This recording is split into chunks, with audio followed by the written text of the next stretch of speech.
Hello friends, ಇವತ್ತಿನ ಸಂಚಿಕೆಯಲ್ಲಿ ಏನಾಯಿತು ಅಂತ ನೋಡ್ಕೊಂಡು ಬರೋಣ ಬನ್ನಿ. ತಾಂಡವ್ ಭಾಗ್ಯ ಹತ್ರ ಇನ್ನೂ ನಿನ್ನ ಲೈಫಲ್ಲಿ ಬೇರೆ ಯಾವ ಆಪ್ಷನ್ನು ಉಳಿದಿರೋದು ಒಂದೇ ಆಪ್ಷನ್ನು, ನನ್ನ ಮದುವೆ ಆಗೋದು. ಅದು ಬಿಟ್ಟರೆ ಬೇರೆ ವಿಧಿನೇ ಇಲ್ಲ. ಇನ್ನು ಮುಂದೆ ತಾಂಡವೇ ನಿನ್ನ ಗಂಡ ಅಂತಾನೆ. ಆಗ ಭಾಗ್ಯ ನಗ್ತಾ, ಯಾಕೆ ತಾಂಡವ್ ಅವರೇ? ನಗ್ನಗ್ತಾ ಇದ್ದಿದ್ದ ಮುಖ ಇಷ್ಟೊಂದು ಸೀರಿಯಸ್ ಆಗೋಯ್ತು. ನನ್ನ ನಗು ನೋಡಿನ ಅಂದರೆ ಈ ಭಾಗ್ಯನ ನಗು ಕಂಡ್ರೆ ಅಷ್ಟೊಂದು ಭಯನಾ ನಿಮಗೆ? ತಾಂಡವ್ ಅವರೇ, ನೀವು ಎಂಥ ನೀಚ ಬುದ್ಧಿ ಇರೋರು ಅಂತ ನನಗೆ ತುಂಬ ಚೆನ್ನಾಗಿ ಗೊತ್ತು. ಯಾವಾಗ ನಾನು ಶ್ರೇಷ್ಠ ಹತ್ರ ಮಾತಾಡಿದ್ನೋ ಆವಾಗಲೇ ನನಗೆ ಗೊತ್ತಿತ್ತು ನೀವು ಯಾವಾಗಾದರೂ ಕಣ್ಣಿಟ್ಟಿರ್ತೀರಿ, ಶ್ರೇಷ್ಠಂಗೆ ಏನಾದರೂ ಮಾಡ್ತೀರಿ ಅಥವಾ ಅವಳನ್ನು ಎಲ್ಲಾದರೂ ಬಚ್ಚಿರ್ತೀರಿ ಅಂತ. ಅದಕ್ಕೆ ನಾನೊಂದು ವ್ಯವಸ್ಥೆ ಮಾಡ್ಕೊಂಡಿದ್ದೀನಿ. ಏನು ತಾಂಡವ್ ಅವರೇ, ಇಷ್ಟೊತ್ತು ನಗ್ತಾ ಇದ್ದಿದ್ದ ಮುಖ ಇಷ್ಟೊಂದು ಗಾಬರಿ ಪಡ್ತಿದೆ ಅಂದರೆ? ತಾಂಡವ್ ಅವರೇ, ನಿಮಗೆ ಗೊತ್ತಿರೋ ವಿಷಯನ ಇನ್ನೊಂದು ಸಲ ಹೇಳ್ತೀನಿ ಕೇಳಿ. ನೀವು ಚಾಪೆ ಕೆಳಗಡೆ ತೂರಿದ್ರೆ ಈ ಭಾಗ್ಯ ರಂಗೋಲಿ ಕೆಳಗಡೆ ತೂರ್ತಾಳೆ ಅಂತಾಳೆ ಭಾಗ್ಯ. ಆಗ ಕಿಶನ್ ಬಂದು, ನೀವು ಹೇಳಿದ ಕೆಲಸ ಆಯಿತು, ಶ್ರೇಷ್ಠ ಎಲ್ಲಿದ್ದಾಳೆ ಅಂತ ಟ್ರ್ಯಾಪ್ ಆಗಿದೆ, ಇನ್ನು ಸ್ವಲ್ಪ ಹೊತ್ತಲ್ಲಿ ಅಣ್ಣ ಆ ಲೊಕೇಶನ್ಗೆ ಹೋಗ್ತಾನೆ ಅಂತಾನೆ ಕಿಶನ್. ಥ್ಯಾಂಕ್ಸ್ ಕಿಶನ್ ಅಂತಾಳೆ ಭಾಗ್ಯ. ಕಿಶನ್ ಅಲ್ಲಿಂದ ಹೋಗ್ತಾನೆ. ತಾಂಡವ್ ಅವರೇ, ಕಿಶನ್ ಹೇಳಿದ್ದು ಕೇಳಿಸ್ತಾ? ಶ್ರೇಷ್ಠ ಎಲ್ಲಿದ್ದಾಳೆ ಅಂತ ನಮಗೆ ಗೊತ್ತಾಗಿದೆ, ಇನ್ನೇನು ಸ್ವಲ್ಪ ಹೊತ್ತು ಅಷ್ಟೇ ಆದಿಯವರು ಅವಳನ್ನು ಕರ್ಕೊಂಡು ಬಂದುಬಿಡ್ತಾರೆ. ಪಾಪ, ನೀವು ಅಂದ್ಕೊಂಡಿರೋ ಕೆಲಸ ಆಗಲ್ಲ ಅಂತಾಳೆ ಭಾಗ್ಯ. ಪ್ಲೀಸ್ ಭಾಗ್ಯ, ಆ ಥರ ಎಲ್ಲ ಮಾಡೋಕ್ಕೆ ಹೋಗಬೇಡ, ನನಗೆ ತುಂಬ ಭಯ ಆಗ್ತಿದೆ. ಹಾಗಿದ್ರೆ ಶ್ರೇಷ್ಠ ಇಲ್ಲಿಗೆ ಬರ್ತಾಳ, ನಮ್ಮ ಮದುವೆ ನಿಲ್ಲತ್ತಾ, ನನ್ನ ಮುಖವಾಡ ಕಳಚಿ ಬೀಳುತ್ತಾ? ಭಾಗ್ಯ, ಪ್ಲೀಸ್ ಆ ಥರ ಎಲ್ಲ ಮಾಡಬೇಡ, ನನ್ನ ರಿಕ್ವೆಸ್ಟ್ ಅಂದ್ಕೋ ಅಂತ ಜೋರಾಗಿ ನಗ್ತಾ, ಈ ಎಮ್ಮೆ ಕಾಪಾಡೋಕ್ಕೆ ಅಂತ ಬರುವಾಗ ಸಸ್ಪೆನ್ಸಲ್ಲಿ ಬರಬೇಕು, ಅದು ಬಿಟ್ಟು ಪೋಸ್ಟ್ ಬರೆದ್ಬಿಟ್ಟು ಅದನ್ನು ತಗೊಂಡೋಗಿ ಪೋಸ್ಟ್ ಬಾಕ್ಸಲ್ಲಿ ಹಾಕಿ ಫೈನಲ್ ಅಡ್ರೆಸ್ ರೀಚ್ ಆದಮೇಲೆ ಬರೋದಲ್ಲ, ಗೊತ್ತಾಯ್ತಾ? By the way, thank you very much for the information. Maximum utilization of resources ಮಾಡ್ತೀನಿ, ನೋಡ್ತಿರು. ಬೈ ದ ವೇ, ಆವಾಗಲೇ ಏನೋ ಡೈಲಾಗ್ ಹೇಳ್ತಾ ಇದೆಯಲ್ಲ, ಏನದು? ನಾನು ಚಾಪೆ ಕೆಳಗಡೆ ತೂರಿದರೆ ನೀನು ರಂಗೋಲಿ ಕೆಳಗಡೆ ತೂರ್ಬಿಡ್ತೀಯಾ? ಎಮ್ಮೆ, ನೀನು ರಂಗೋಲಿ ಕೆಳಗಡೆ ತೂರಿದರೆ ನಾನು ರಂಗೋಲಿ ಹಾಕಿರೋ ನೆಲದ ಕೆಳಗಡೆ ತೂರ್ತೀನಿ, ಅಷ್ಟು ಕೆಪಾಸಿಟಿ ಇದೆ ಈ ತಾಂಡವ್ಗೆ ಅಂತ ಫೋನ್ ತಗೊಂಡು, ಹಲೋ, ಆ ಶ್ರೇಷ್ಠನ ಕಾಪಾಡೋದಕ್ಕೆ ಒಂದು ಮಿಕ್ಕ ಅಲ್ಲಿಗೆ ಹುಡ್ಕೊಂಡು ಬರುತ್ತೆ, ಅವಳನ್ನು ಬಿಡೋಕೆ ಹೋಗಬೇಡಿ, ಚೆನ್ನಾಗಿ ಹಾಕ್ಕೊಂಡು ರುಬ್ಬಿ, ಅವನು ಬದುಕಿಲ್ಲ ಅಂದರೂ ಪರವಾಗಿಲ್ಲ ಅಂತ ಕಾಲ್ ಕಟ್ ಮಾಡ್ತಾನೆ. ಅರ್ಚಕರೇ, ಹೋಮಕ್ಕೆ ತುಪ್ಪ ಹಾಕಬೇಕು ಅಲ್ವಾ ಅಂತ ಸ್ವಾಹ ಅಂತ ತುಪ್ಪ ಹಾಕ್ತಾನೆ ತಾಂಡವ್. ಆಗ ಭಾಗ್ಯ ಟೆನ್ಷನ್ ಆಗ್ತಾಳೆ. ಈಚೆ ಕುಸುಮ ಧರ್ಮರಾಜ್ ಹತ್ರ, ರೀ ನೀವು ಆರಾಮ, ಎಲ್ಲ ಓಕೆನಾ ಅಂತಾರೆ. ಎಲ್ಲ ಓಕೆ ಅಂತಾರೆ ಧರ್ಮರಾಜ್. ಮಾತ್ರೆ ತಗೊಂಡ್ರೋ ಇಲ್ವೋ ಅಂತಾರೆ ಕುಸುಮ. ತಗೊಂಡಿದ್ದೀನಿ ಕುಸುಮ ಅಂತಾರೆ ಧರ್ಮರಾಜ್. ನಿಮ್ಮ ಸೊಸೆ ಮದುವೆ ಅಂತ ನನಗೆ ಗೊತ್ತಿದೆ, ಹಾಗಂತ ದಡಬಡ ಅಂತ ಓಡಾಡ್ಬಿಡಿ, ಆಗಾಗ ವಿಶ್ರಾಂತಿ ತಗೊಳ್ಳಿ ಸರಿನಾ ಅಂತಾರೆ ಕುಸುಮ. ನಾನು ಖುಷಿಯಾಗಿರೋದು ಯಾಕೆ ಗೊತ್ತಾ, ನೀನು ಆರಾಮಾಗಿದ್ಯಲ್ಲ ಅದಕ್ಕೆ. ಭಾಗ್ಯ ತಾಂಡವ್ ಮದುವೆ ಅಂತ ಸಿಟ್ಟು ಮಾಡಿಕೊಂಡು ಕೋಪದಲ್ಲಿರ್ತೀಯ ಅಂದ್ಕೊಂಡಿದ್ದೆ, ಸದ್ಯ ನೀನು ಒಪ್ಕೊಂಡಿಯಲ್ಲ, ದೇವ್ರ ಮದುವೆ ಚೆನ್ನಾಗಿ ನಡೆಸ್ಕೊಟ್ರೆ ಸಾಕು ಅಷ್ಟೇ ಅಂತಾರೆ ಧರ್ಮರಾಜ್. ಖಂಡಿತ ಆಗುತ್ತೆ, ನಾವು ಅಂದ್ಕೊಂಡ ಹಾಗೆ ಆಗುತ್ತೆ, ನೀವೇನು ಯೋಚನೆ ಮಾಡಬೇಡಿ, ನಿಮ್ಗೇನಾದರೂ ಬೇಕಾದರೆ ಕೇಳಿ ಸರಿನಾ ಅಂತಾರೆ ಕುಸುಮ. ಆಯಿತು ಅಂತಾರೆ ಧರ್ಮರಾಜ್. ಆಗ ಕುಸುಮ ಭಾಗ್ಯ ಹತ್ರ, ಆದಿಯಲ್ಲಿ ಅಂತ ಸನ್ನೆ ಮಾಡ್ತಾರೆ. ಗೊತ್ತಿಲ್ಲ ಅಂತ ಭಾಗ್ಯ ತಲೆ ಅಲ್ಲಾಡಿಸ್ತಾಳೆ. ಏನು ಭಾಗ್ಯ, ಟೆನ್ಷನ್ ಆಗಿದೆಯಾ? ಆದಿ ಇವಾಗ ಎಲ್ಲಿರ್ತಾನೆ, ಏನು ಮಾಡ್ತಿರ್ತಾನೆ ಅಂತ ಯೋಚನೆ ಆಗ್ತಿದ್ಯಾ ಭಾಗ್ಯ? ಇಷ್ಟೊತ್ತಿಗಾಗಲೇ ನಮ್ಮ ಹುಡುಗರು ಕೆಲಸ ಮುಗಿಸಿರ್ತಾರೆ, ಆದಿ ಇನ್ನಿಲ್ಲ, ರೆಸ್ಟ್ ಇನ್ ಪೀಸ್ ಅಂತಾನೆ ತಾಂಡವ್. ಮುಹೂರ್ತಕ್ಕೆ ಟೈಮ್ ಆಗ್ತಿದೆ, ಮನೆಯವರೆಲ್ಲ ಬನ್ನಿ ಅಂತಾರೆ ಪುರೋಹಿತರು. ಭಾಗ್ಯ, ಪುರೋಹಿತರೇ ಹೇಳಿಬಿಟ್ರು ಮುಹೂರ್ತಕ್ಕೆ ಟೈಮ್ ಆಗಿದೆಯಂತೆ, ಇನ್ನೇನು ಗಟ್ಟಿ ಮೇಳನೆ ಅಂತಾನೆ ತಾಂಡವ್. ಹಿರಿಯರ ಕೈಲಿ ಮುಡ್ಸ್ಕೊಂಡು ಬನ್ನಿ ಅಮ್ಮ ಅಂತ ತಾಳಿನ ಪುರೋಹಿತರು ಸುನಂದ ಕೈಗೆ ಕೊಡ್ತಾರೆ.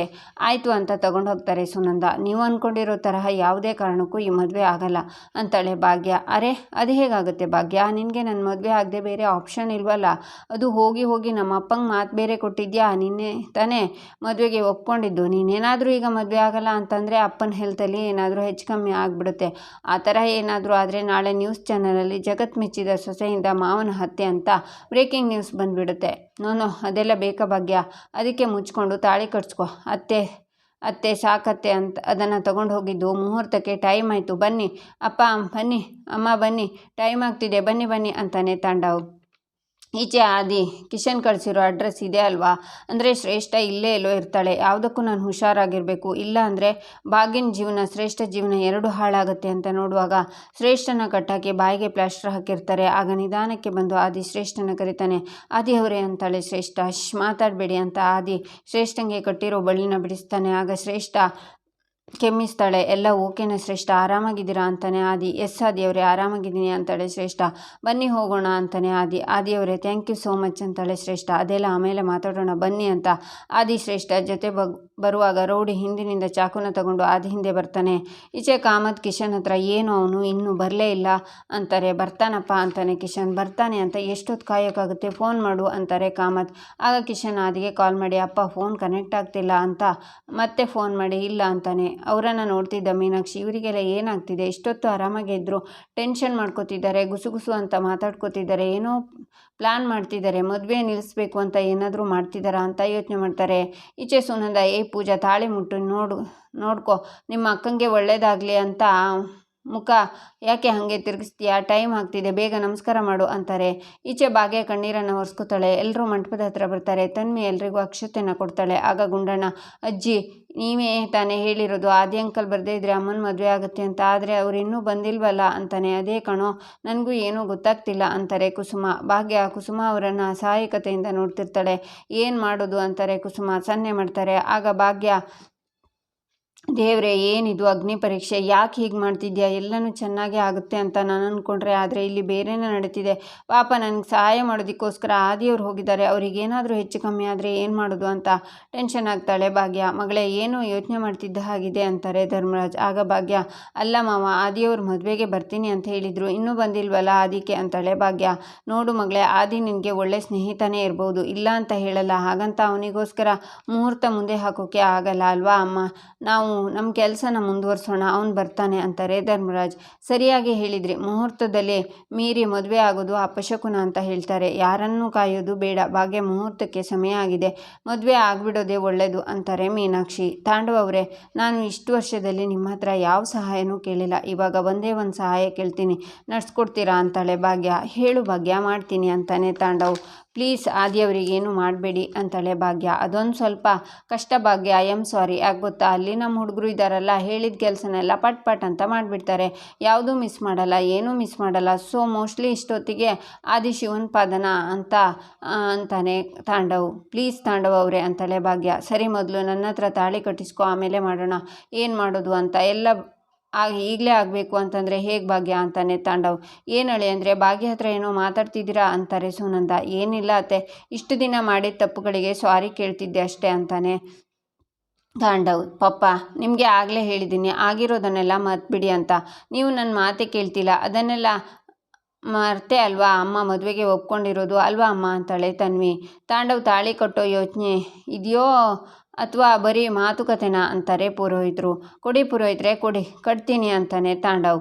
ತಡಿಯಪ್ಪ, ತಾಳಿ ಕಟ್ಟೋಕ್ಕೂ ಮುಂಚೆ ಹಾರ ಬದಲಾಯಿಸ್ಕೋಬೇಕು ಅಂತಾರೆ ಪುರೋಹಿತರು. ಕೊಡಿಯಪ್ಪ, ಹಾರದ ತಟ್ಟೆ ಕೊಡು ಅಂತಾರೆ. ಬೇಗ ಕೊಡು ತನ್ಮಯ್ ಅಂತಾರೆ ಸುನಂದ. ತಾಂಡವ್ ಹಾರನ ತಗೋತಾನೆ, ಭಾಗ್ಯಂಗೆ ಹಾರನೂ ಹಾಕ್ತಾನೆ. ಭಾಗ್ಯ ಅಳ್ತಾ ತಾಂಡವ್ಗೆ ಹಾರ ಹಾಕಬೇಕು ಅನ್ನುವಾಗಲೇ ತಾಂಡವ್ ಅವಳ ಕೈಯಿಂದ ತಾನೇ ಹಾರನ ಹಾಕ್ಕೋತಾನೆ. ತಾಂಡವ್ ತಾಳಿನ ಹಿಡ್ಕೊಂಡು ಎಲ್ರಿಗೂ ತೋರಿಸ್ತಾನೆ. ಏಯ್ ಅಮ್ಮೆ, ಇದು ಬರೀ ತಾಳಿ ಅಲ್ಲ, ನಿನ್ನ ಪಾಲಿನ ಕುಣಿಕೆ, ಇದನ್ನು ಕಟ್ಟಿದ ಮೇಲೆ ನಿನ್ನ ಜೀವನ ಫಿನಿಶ್, ರೆಡಿ ಅಂತಾನೆ ತಾಂಡವ್. ಗಟ್ಟಿ ಮೇಳ ಅಂತಾರೆ ಪುರೋಹಿತರು. ಆಗ ತಾಂಡವ್ ತಾಳಿನ ಭಾಗ್ಯ ಕೊರಳಿಗೆ ಹಾಕಿ ಕಟ್ಟಬೇಕು ಅನ್ನುವಾಗ ಶ್ರೇಷ್ಠ, ಏಯ್ ತಾಂಡವ್ ಅಂತ ಓಡಿ ಬರ್ತಾಳೆ. ಆಗ ಭಾಗ್ಯ, ಕಾಮತ್, ಕಿಶನ್, ಪೂಜಾ, ಕುಸುಮ ಎಲ್ಲರೂ ಖುಷಿಯಿಂದ ಶ್ರೇಷ್ಠನ ನೋಡ್ತಾರೆ. ತಾಂಡವ್ ಶಾಕ್ನಿಂದ ಎದ್ದು ನಿಂತ್ಕೋತಾನೆ. ಭಾಗ್ಯ ನಗ್ತಾ ಎದ್ದು ನಿಂತ್ಕೋತಾಳೆ.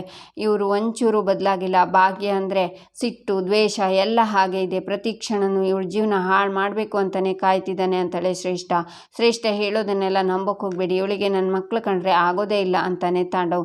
ಮಕ್ಕಳ ಬಗ್ಗೆ ಅಷ್ಟು ಕೇರ್ ಇರೋ ನೀನು ನನ್ನ ಹೊಟ್ಟೆಯಲ್ಲಿ ಬೆಳೀತಾ ಇರೋ ಮಗು ಮತ್ತೆ ನನ್ನ ಯಾಕೋ ಬಿಟ್ಟು ಬಂದೆ ಅಂತಾಳೆ ಶ್ರೇಷ್ಠ. ಇಲ್ಲಿಗೆ ಈ ಸಂಚಿಕೆ ಮುಕ್ತಾಯವಾಗುತ್ತೆ. ಮುಂದಿನ ಸಂಚಿಕೆಗಾಗಿ ನಮ್ಮ ಚಾನಲನ್ನು ನೋಡಿ, ಸಬ್ಸ್ಕ್ರೈಬ್ ಮಾಡಿ, ಲೈಕ್ ಮಾಡಿ, ಸಪೋರ್ಟ್ ಮಾಡೋದನ್ನು ಮರಿಬೇಡಿ.